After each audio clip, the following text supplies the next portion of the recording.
I'm Jo Sé. I'm Leeann. And we are Two Most Wanted. Oh, hey, gang. Hi. Hey, boo. Hi, gay. Hey, sis. Hey, sis. Hey, bruh. It's Christmas. I love your, I love all of this right now, what you're wearing. The floof on the top floof. of my head. I have a big thing for massive scrunchies. Ow. Oh, scrunchies. Sorry. For massive things. Yeah. Love massive things. But seriously, massive scrunchies might be the way to my heart. Like, if you're going to gift me anything, a massive scrunchie. I didn't know that they came that big. They're beautiful, aren't they? Big and beautiful. They're big and beautiful. They're soft. They're cushy. Yeah. They're a statement piece. I stole your pearl necklace to, go with it. Fuck yeah. Yeah. So subscribe to our OnlyFans to see the rest of that. We should just put our outfits on like a Patreon or something. Just modeling our fun little podcast outfits. I have a little Cookie Monster happening over here. It's funny because I feel very decorated, right? You are the Cookie Monster. I just ate some cookies just a minute ago. I pulled cookies out of my bag because I was like, I know how to make Jose so happy. And happy cookies. She did make me. So, cookies. Yeah. I felt like you need to pick me up, and I'm like, Mama has cookies in her bag. It's what baby likes to hear. Don't we all? Aren't we all baby? Meow. Oh wait, what did you say a minute ago? I completely cut you off with the cookie thing.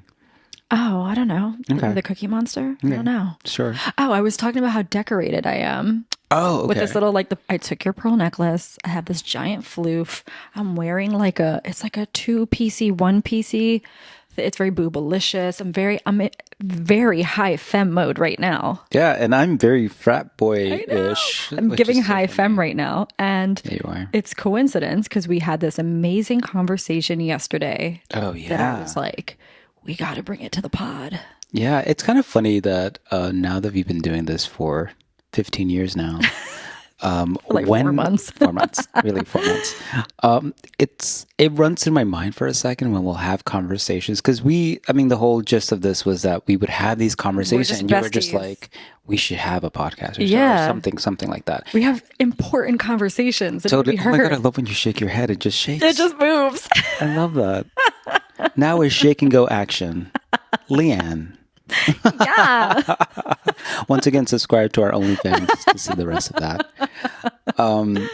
But having those conversations and thinking, oh, are we talking too much? Like, should we save it for the pod? But yesterday we didn't. Yeah. We just fully had one of our normal conversations. Cleaning our apartments. As we do best. Talking for 3 hours. Being double dragons, that's what you said, right? What was it? It's called doubling. Doubling. When you have someone over your place or on the phone, and it makes you more productive, apparently. Someone just taught me that it's called doubling. Doubling. So when you and I get on the phone and we basically have our own version of our bestie podcast to ourselves for truly unfiltered hours, and we talk truly unfiltered about literally anything and everything. Yeah. We clean our whole apartment. Yeah.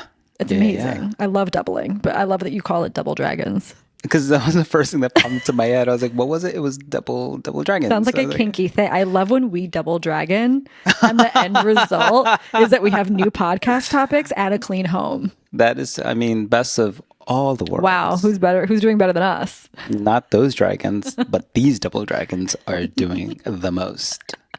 But yeah, our combo was really interesting because, you and I have lightly touched on that topic in the past. Nothing like we did yesterday.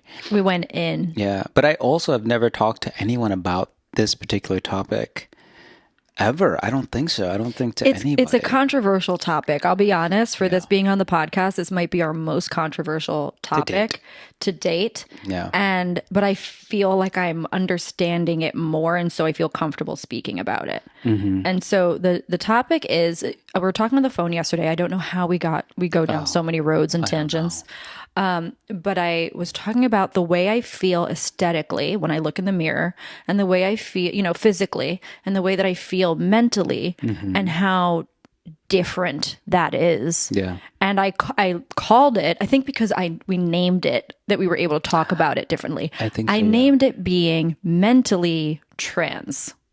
And that's why Pause for shock of everyone right now. That's why it's going to be controversial. I think because of the words that mentally trans. Look, maybe we can find another.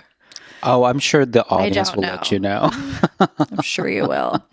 But the reason I came to this conclusion is because we have these parallels, as we do, these similarities that, you know, for work and also for societal norms, I can dress up very feminine. And I love the way I look very feminine. I love looking in the mirror and seeing my long hair.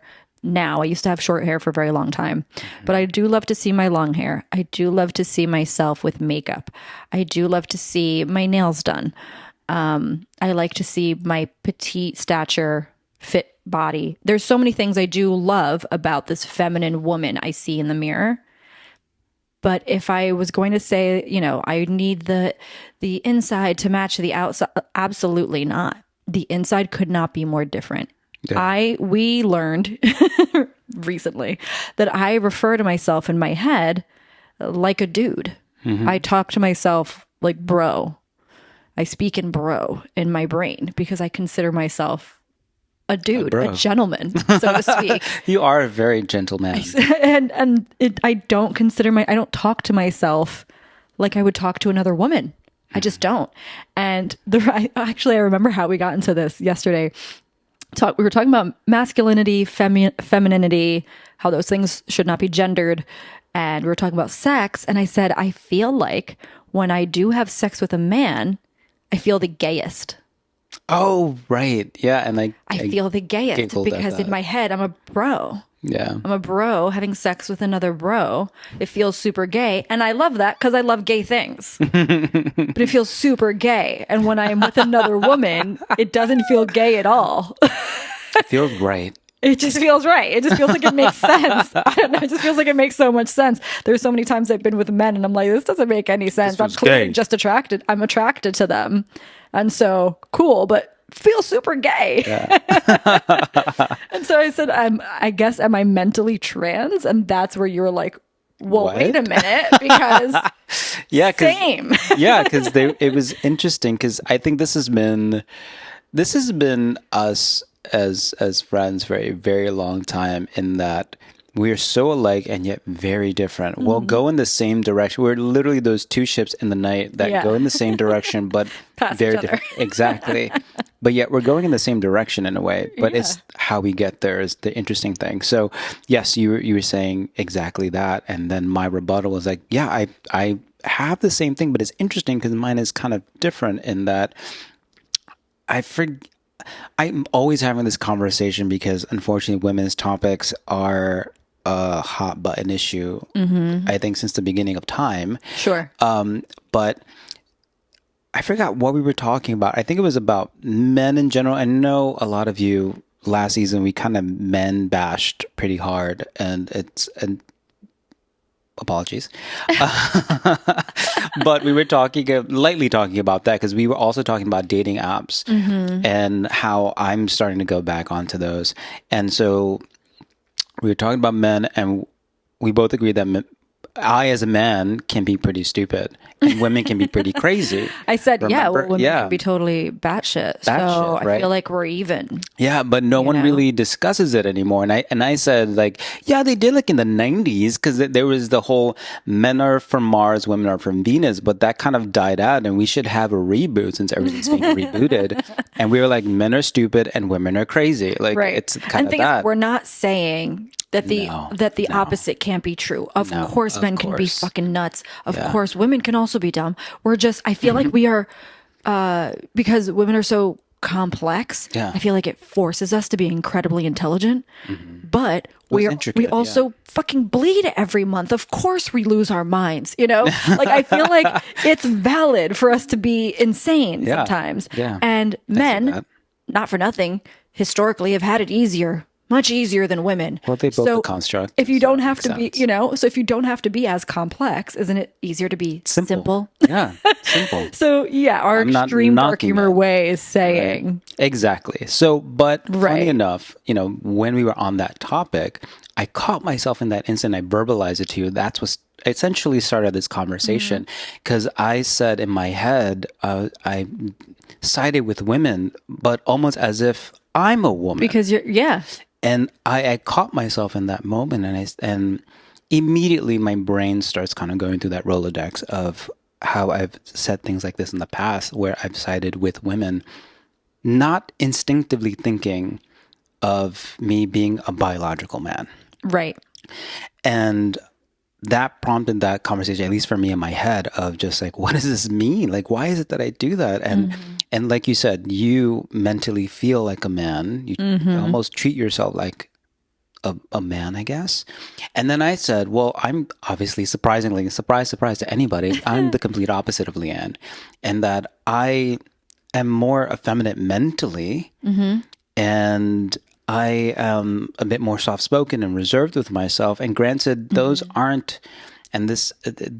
feminine qualities, but it's what society has deemed feminine, Correct. right? If we're basically speaking in societal Terms. norms. Yeah. In my head, I'm boy, and I present girl. Right. And the complexities of that, but also the idea that societal norms, well, now they're considered norms, or I guess we're getting out of that. We don't know where we are. We're in a weird gray area right now We are. in life, not just us, but I Yeah. think society as a whole. That even we're having hard times kind of adhering to and understanding what's happening or navigating through it. But nonetheless, Dissecting and labeling. yes. And so I thought, wow, that's really interesting that we see each other that way, or we see ourselves that way, because I thought it was really, well, not, I was going to say fun. It's not fun. It's not, or rather, that's not the word I want to use, but I thought it was really great in that you were able to say, well, I dressed effeminate, but inside I'm masculine. And I thought, well, I don't know where I fall on that because granted, right now I'm wearing a t-shirt and I look like a little frat boy if you're watching. But then the last couple of us, I'm wearing like a bodysuit where my nipples all out. It was like, Yeah. So what do you have to say, nipple? And it's like, well, this time it's Cookie Monster. What does Cookie Monster have to say? You have to say num num num. Anyway, what it changes, not at Because least you're for more me. androgynous in Very- appearance. Yeah. And there's no, honestly, there's no rhyme or reason to it. If someone were to ask, well, what influences you? I'm like, well, nothing, depending how I feel. There Yeah. are days where, and when I feel, or rather when I say, quote, I feel, not that I feel that I want to be more masculine or feminine. It's literally, to me, clothes is a form of expression. Kind of like RuPaul has said this I think it's one of his quotes now, that you're born naked and the rest is drag. I love that. And it's a beautiful way of looking at it. Oh, that just gave me goosebumps. I feel that so much. Thank you, RuPaul. I feel that right now. I am in drag Have you never heard right that now. quote before? I feel like I have back when I watched the show, but I haven't seen it in so long.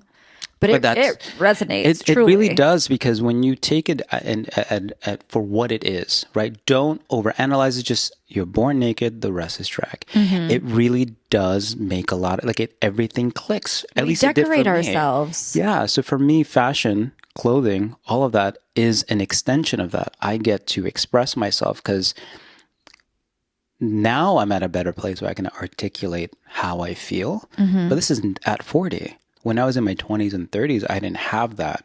So the way I dressed was the way that I was able to express how I felt to a degree.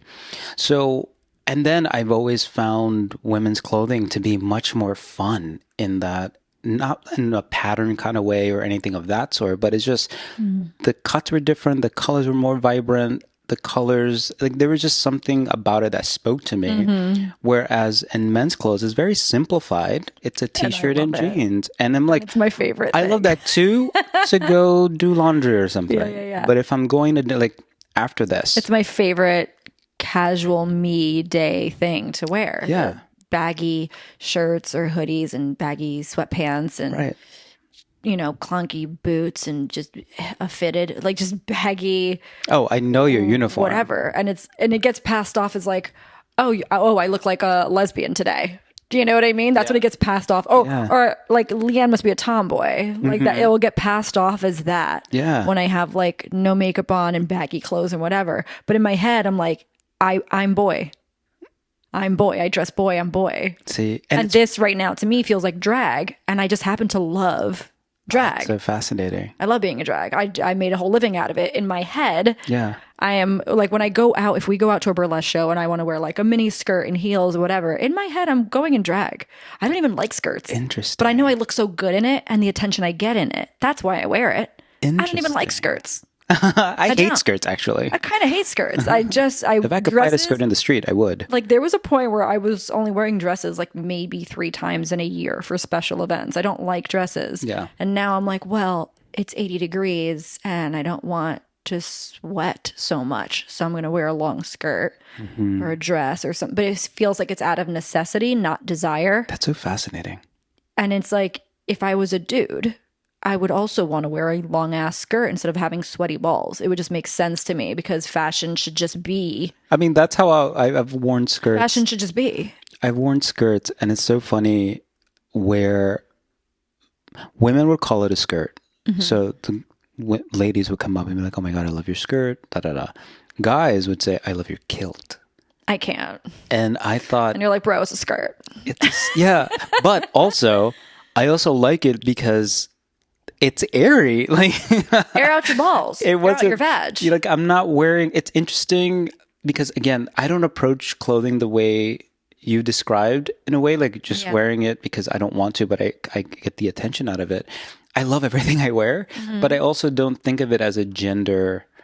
Because it shouldn't be. It should not be. Clothing shouldn't be gendered. Right. Yeah. But we grew up in a society that. Yeah. Excuse me, that has absolutely gendered clothing. But not just gendered clothing, but also gendered mindset. So remember how we were talking about how we process information in terms of gender information. Like, for example, how I was saying, what kind of made me feel that I am more woman in my head or female in my head because I'm much more emotional and I'm much more connected to them. And those are so societal terms that have been placed an expectation on women as a whole, you know? We've unfortunately grown up in gendering masculinity and femininity. Yeah. When we should have both. Everyone does have both. Right. And some people lean into one more than the other, or it fluctuates throughout the day. But because masculinity and femininity have been gendered, you feel like you have these more feminine qualities, but they should just be. Or you feel like you have the more qualities of a woman, right? But they're just leaning into your femininity. Well, I've always joked, normal. And I still kind of stand by this joke because you know how jokes in general they're sprinkled with a little bit of truth. Like, is that? So I've always joked that I am a straight woman trapped in a gay man's body. Yeah. And I'm like, yeah, I stand by that too. Yeah, because when I sit down and joke. Like, is that the name of my biography? I think I'm probably a queer dude trapped in a super femme body. Yeah. It's wild. But then, and another thing that prompted that conversation was, once again, being on dating profiles. Now, I've made a resurgence on the Hinge. Okay. And it made me... Godspeed. Oh, fuck, all of the speed, baby. I think I need to be on speed. I'll pray for you on Hinge. But on the Hinge, but I approached it differently this time around in that I really wanted to see what is it that I'm putting out there. What because not necessarily to put the best foot forward or the best version of me. No, just to simply see what is the idea that I'm putting out there, because it's all pictures and whatever you write of those questions. And as I was reading it, that prompted me because the guys that I was coming across, I just wasn't finding interesting. So my mindset is when I'm scrolling on a profile, it's not that I find you hot or attractive, is that do I find you interesting? Like, do I want to continue or or start a conversation with you? And a lot of them, not really. And so that made me kind of look inward and just say, well, does my profile put that out there? Like, I don't know. Right. And so I was looking. Charismatic and charming. Yeah. Because I feel like I'm those things in real life, but maybe that's not translating on that Right. platform or whatever. So I was looking at the photos, looking what I was writing, and you mentioned how, oh, I forgot, I don't remember exactly, but maybe it'll spark a light when I say what I'm about to say. How people think that I'm super femme Yeah. because of the way I dress. And I'm quite the opposite, even though I have kind of a female leaning brain, Yeah. if you would to put it that way. But I'm not femme as what, by definition of what femme would be, right? Which is Yeah. basically, Or they pigeonhole you into the quintessential feminine leaning gay man right. that is supposed to be like very feminine and very over the top and and I'm quite the you're like, I'm opposite. not that gay. I'm not that type of gay. There's so many different stereotypes. Right. We all come in all different And people shades, think obviously. that you are a certain stereotype that you are not. No, I'm so far from it. But that's, I guess, what I'm putting out there Yeah. image-wise, in not just in photos, but also when I'm outside into the world. Yeah. And I can tell that they are a little more surprised when they get to know me past that facade. 'Cause Right. it is a facade. My drag. Yeah. They get past my drag and they see that I'm not what they thought I was initially. Yeah. And it kind of made me think. I was like, well, then if that's the case, what's happening in real time, like face to face? Imagine how that's being received on the dating end. They must think that I'm barking up the wrong tree. Right. Essentially. And it just made me kind of think of just, well, A, why that is, and B, what does this mean? Because what I loved about you is that you had an idea of what you, feminine presenting, masculine, and in my head, I'm like, I'm a bunch of other things. I'm an amalgamation of so many things that I kind of would like a label. Like it felt in this world that some might say, and I agree to a certain degree, that we're overly labeled. Like we're just too many. Yeah, now. most people like don't want to be in a label, and you're like, I kind of want a label. And I feel the same way. I feel like a label makes me feel organized and like Yeah. and easier to represent myself if I say I am this. But like we've spoken previously about, me moving from the B to the Q and how I have to like define Q for because that one's and very, how I enjoy that. yeah. But yeah, I feel some weird sense of security if I have a label, but it's how do you explain, hey, I present as super femme, but I'm a freaking dude in my head. Like I find myself dressing to attract what I want, I dress more feminine to go to, let's say we were going to a pride event or a whatever. Let's say you're just a gay bar or like a queer space. I would dress more femme leaning because I do like to attract more masculine leaning. Okay. And I feel like that's what they like as well. Not necessarily, but the people I tend to attract into my orbit tend to be more tomboy, mask-ish, andro leaning. And they tend to like a more feminine leaning. And it's almost, I feel guilty. It's almost like I bait and switch them. And I've done this with ex-girlfriends. It's here I am like dangling the bait is a pretty little femme. And then once we get to the point where we're intimate, I'm like, oh, just kidding. I'm a top. So figure it out. And I've had women be like, oh, well, I'm like not really a switch. And I'm like, okay, well, let's talk through this because I'm not really a bottom. So I can switch. You're right. But it's like one thing leads to the next. And I don't want to falsely represent myself. Right. Yeah. But in a way, I kind of do. Like I do dress more femme, but I am more aggressive, and it's complicated. I've seen that happen. Like there is a bit of a trope in the gay community about that, where the mask for mask, and you'll see certain which is so hot, by the way. mask for mask. Yeah, I think it's so hot. It's just rare. Yeah, you would, you homo. I know. So I'm like, the guy in my brain is like, it's hot, bro. Well, I find it so hot. I find it funny in my head because of the psychology of it all, right? Like I'm going to dress for what I attract, like exactly what you just described. Yeah. And I find it fascinating because when I see other men, other gay men do it, it's kind of funny because it's not you. It's plain and simple. It's not you. Like you wouldn't normally dress. You're just dressing this way for the attraction, right? Yeah. And not, obviously, I'm not saying there's something wrong with that. It's Sure. just based on observation. I'm like, but that's not you. That doesn't make sense to me. Yeah. Because so, for example, if I were to dress for I guess the type of guy that I attract, I would have to be in, I don't know, quote unquote straight wear, like mask wear. Right. And that's that's tough because I don't want to.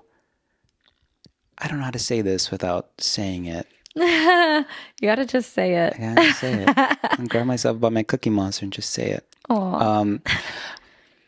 I don't want to play those games because to me that feels like a game, and people are in for the game. People are in for the hunt, right? I'm not. I'm not one for games like that.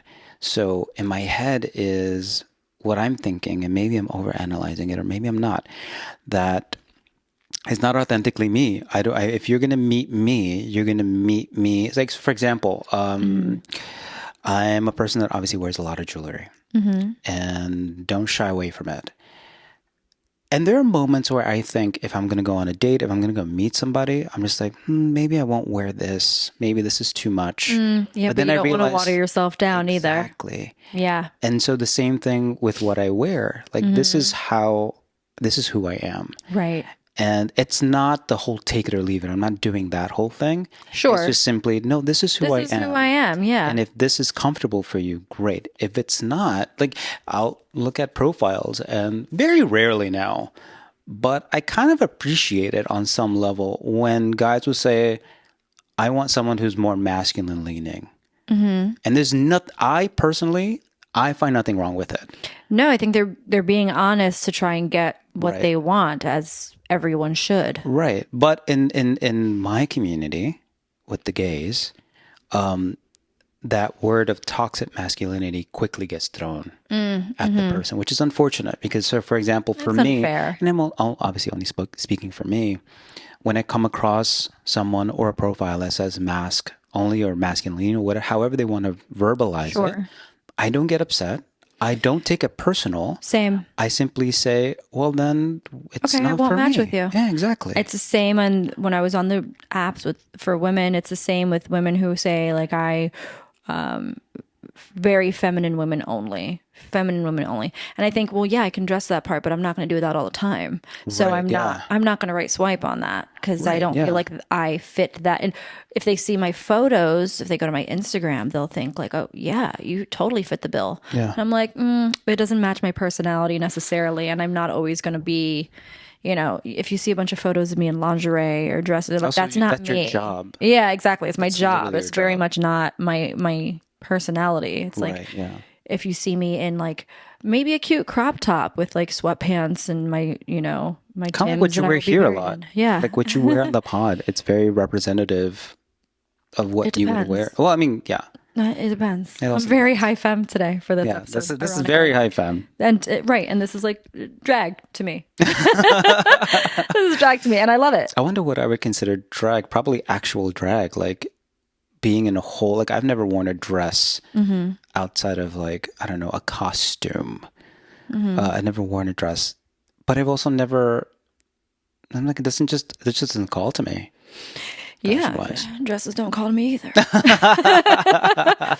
But it's for any sapphics that are listening to this, for any lesbians, bi, queer women, for any of the girl followers we have, if you followed the L word, the original L word, I would say that my style could be very Bet, which was the Jennifer Beals. Oh, okay. Of the show. I never watched that show, but also I'm not a businesswoman, so I don't really wear business suits.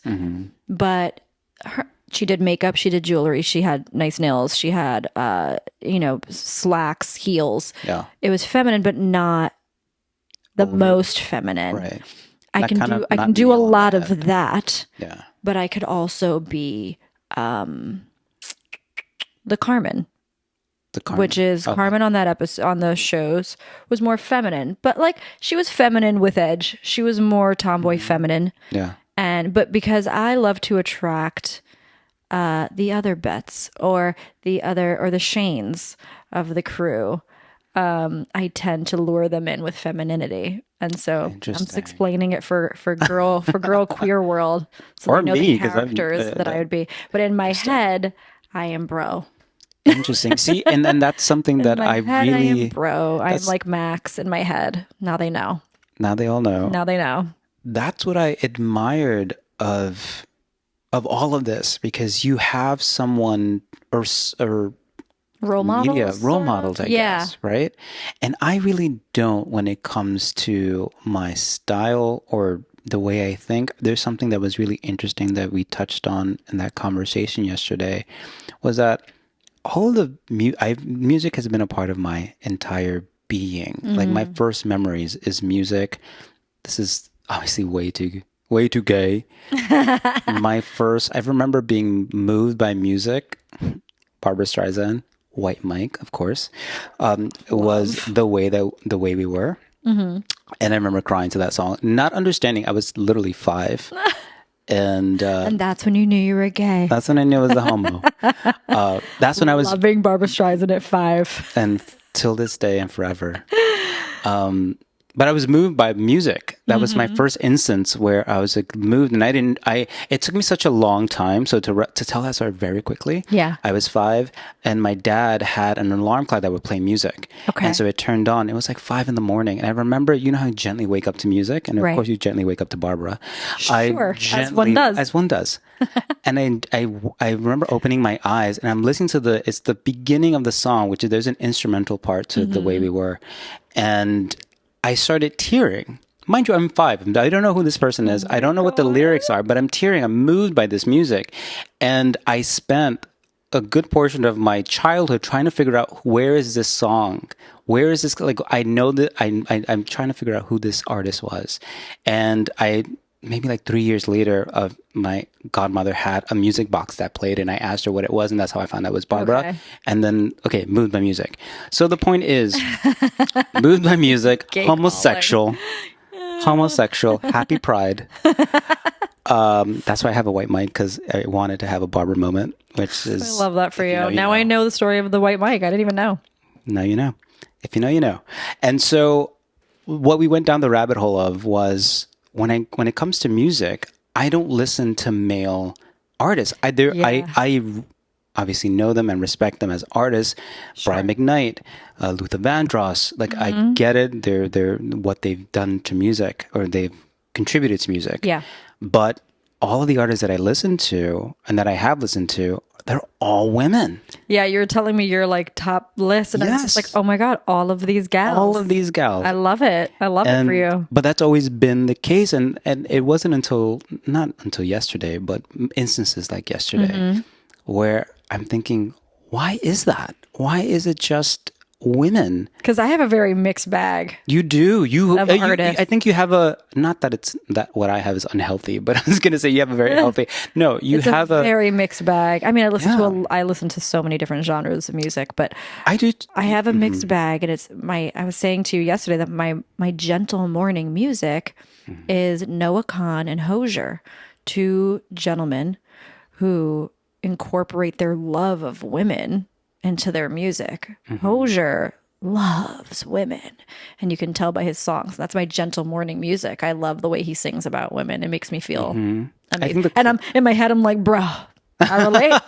I relate, bro. You're relating this woman to whiskey, and I could not relate more, babe. I couldn't relate more. Yeah. I think my equivalent to that was the music that I grew up listening to as a kid, was Motown and standard music. So that'd be like The Temptations, that would be Frank Sinatra, Bobby Darin, like those quote unquote classics that sang about loving women. And so those, I would say, are the only men that I still do listen to. Like that's my, what do you call it? Soft morning? My gentle morning music. I love gentle morning. To yourself.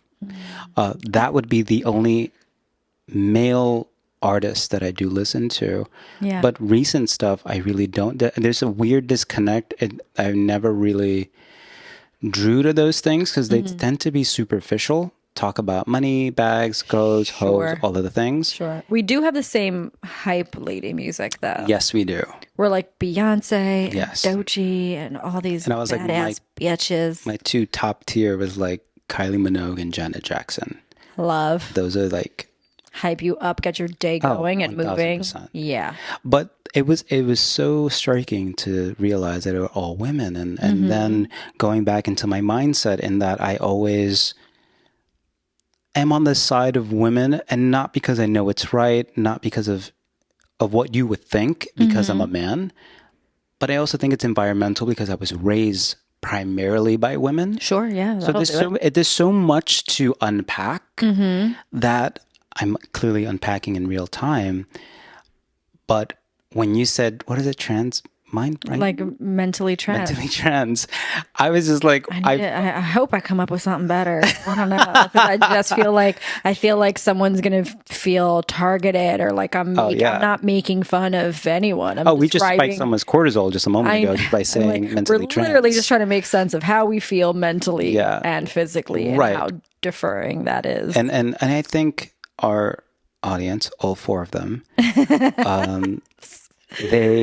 they're open to what we have to say and know that it's not malicious, or I'm not Exactly. mocking anyone by any means. I think that the trans community is known for speaking about, how much they wanted the outside to match the inside. They knew who they were, they knew who they were born to be, and they created the outside to match the inside so that they could feel that oneness, that cohesiveness, that wholeness that the rest of us do get to feel.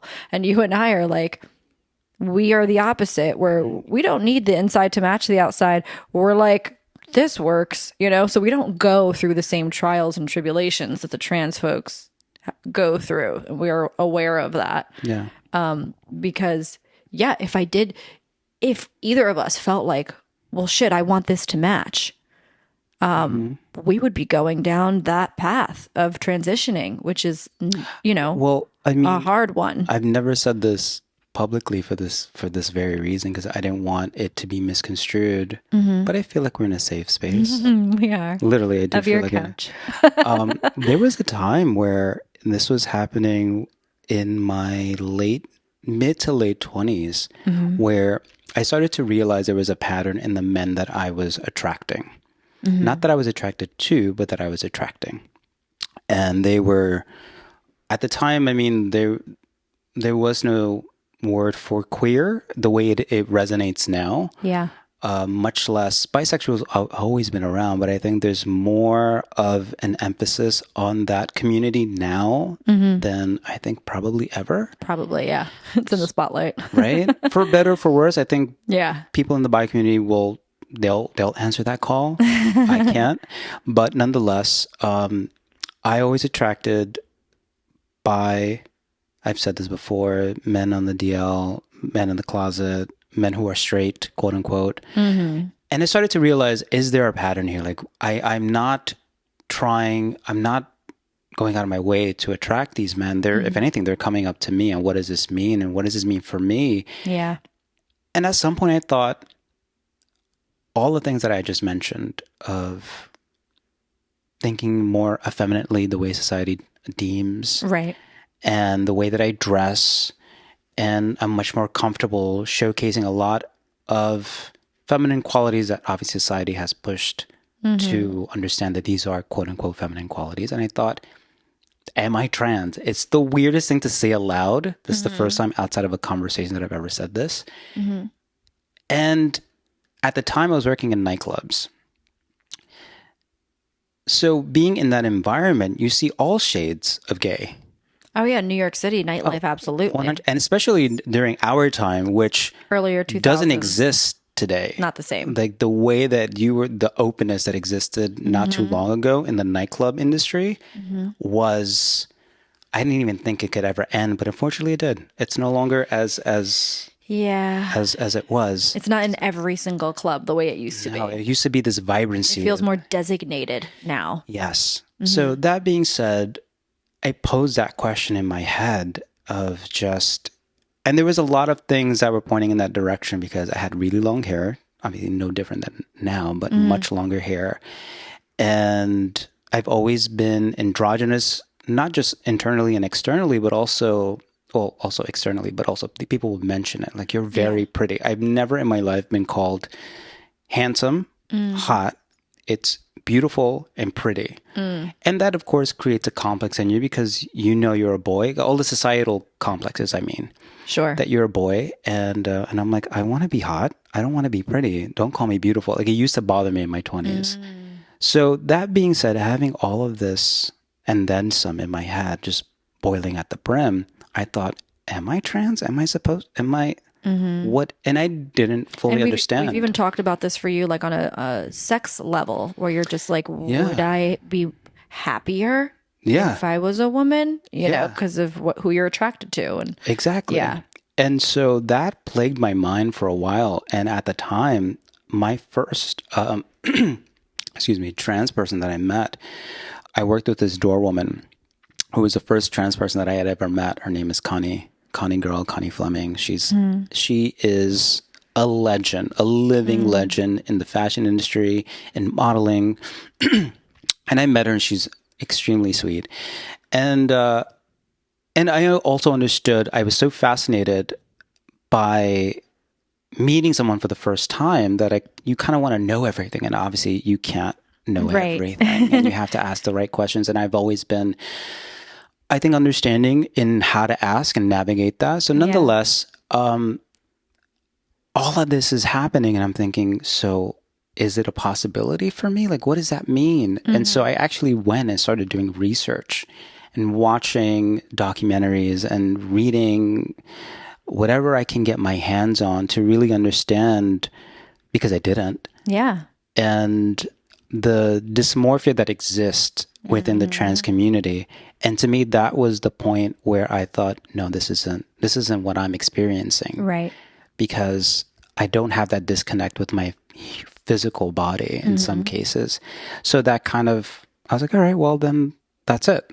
We passed that point of an obstacle, and then here we go. But now that that's kind of out of the way, I'm like, so then what am I? Like, what is this? What is it that I'm not necessarily feeling? Because I don't feel different. I don't feel, it's when I look at myself compared to people in my community. Yeah. I never felt like I've been a part of the gay community. You feel like you don't fit conveniently in one of the bins and one of the labels. Yeah. And I get that. I understand. And the human in me wants to not necessarily fit in with everyone, but I want to fit somewhere. And I don't feel like I do. Yeah. But to further be in that instance, what does that mean dating wise? Because now I don't have somehow to represent myself to someone. Like you said earlier, like, I'm just this. Yeah. Now I don't like saying like I'm a femme or I'm like I'm a hybrid. I don't know.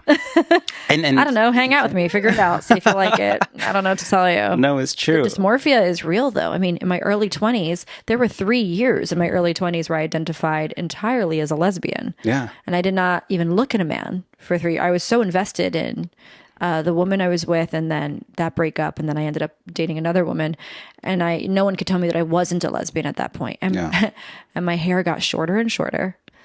I remember. My clothes got more and more androgynous. And I remember not like feeling comfortable the way I looked, but not loving the way that I looked, you know? But it was more the inside and outside were matching a little bit more. But I didn't love that. I loved when I went back to embracing more of my femininity and what society deems that. But it certainly does not change the inside. Yeah. And my bro has only gotten more bro-ier. I will say the more feminine side of myself internally has gotten more confident in a way, in that I'm more comfortable in my skin, kind of going back to diminishing yourself for whomever or for whatever environment you're in. Right. Now I don't, unless I feel threatened of some kind of way, then that's different.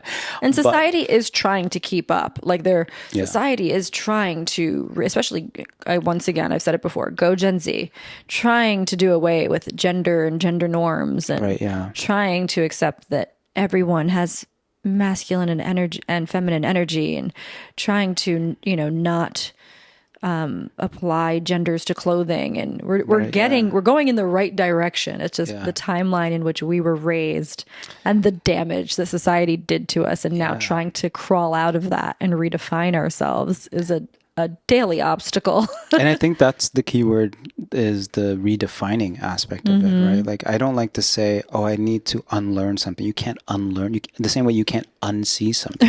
Right. It's kind of a part of us at this point. But now you just have to find new mechanisms to redefine it, right? And society has made a fucking doozy on us. I know. Which is crazy, because comparatively, us to Gen Z, it's not that long. It's not that... Right, but what differences we've grown up with. Day. We truly walk so they can run, like truly, and frolic and all of the things. Like, but they're making strides that we still get to benefit from. Thank you. Learning from the younger generation. Yeah, it's not a two-way street. It really is. We can say not a lot of older generations can say the same of us in a way. No, and that they've learned something from us, because the ego ego is so somewhere. real. Sorry, yeah, but it did come from somewhere, and was something that was taught to us, and now we're learning to let that go with the newer generation, because they're telling us it doesn't have to be that way, and it's a prime example. They're being the prime example of what it can be. Yeah. And it's overwhelming for me.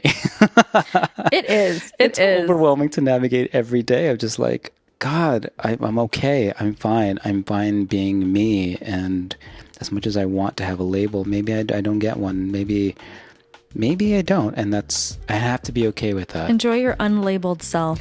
I'm trying to. I hope everyone out there is enjoying their unlabeled self. If you have a label, good for you. But if you don't, come sit with us. Yeah. There's plenty of space on the couch. Trust me. We're just going to be here figuring it all out every freaking day. Going to be here, queer, and I'm trying to get used to it. So how do we end this? Goodbye. Bye. Thank you for watching. We put out new visual episodes every Friday right here on YouTube. And if you want to listen a week earlier, tune in every Tuesday on Spotify under 2 Most Wanted. And remember, like, comment, and subscribe. Or just watch one of our older videos. I suggest the one about kink, because why not? It's Friday. It's your weekend. Do you? Yes, do it. Do it now. Thank you.